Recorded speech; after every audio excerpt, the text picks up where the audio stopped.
We remember things that make emotional impacts on us. And I always think, like, man, that 500 square foot space, people will have no idea what transpired there. When you're an entrepreneur, you have to risk everything.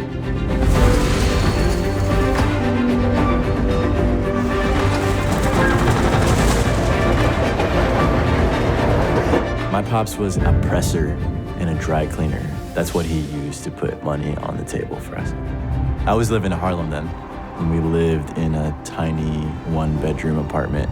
My pops, he said, son, living in this country makes it uniquely possible for someone who comes from circumstances I do to make something of it. When I was like 19, I was a doorman. And one of the more frequent complaints when I was a doorman was about their dry cleaner. Because in the morning when they'd leave for work, the cleaner was closed. And by the time they got back home late at night, the cleaner was also closed. So I thought that there was an opportunity there to create a mobile dry cleaner. But for the longest time, it felt like now wasn't the time. I was providing quite a bit for the family.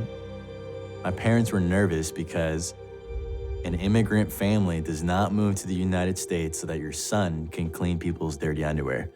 And it took me a while, but something clicked at some point. An entrepreneur, by definition, takes extraordinary financial risk.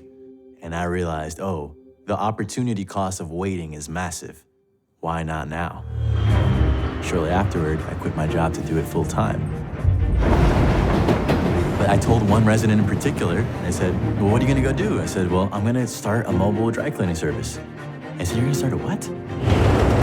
I said, I'm gonna start a mobile dry cleaner. Why? He said, dude, I've been in film and TV the past 25 years. We have yet to find a single dry cleaner that can meet our crazy demands. I told him I was gonna work harder than anyone he's ever worked with in his life. He looked at me and said, come up to upstate New York, bring a big ass truck. We're gonna load you up. This was my lucky break. I took it to my father. He pressed those garments so masterfully.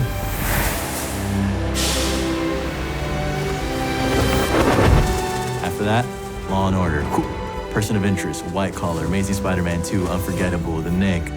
We dominated 90% of the film and the TV industry in New York City.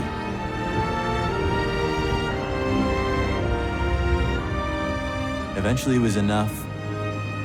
A larger competitor stepped in and made us an all-cash offer to buy the business.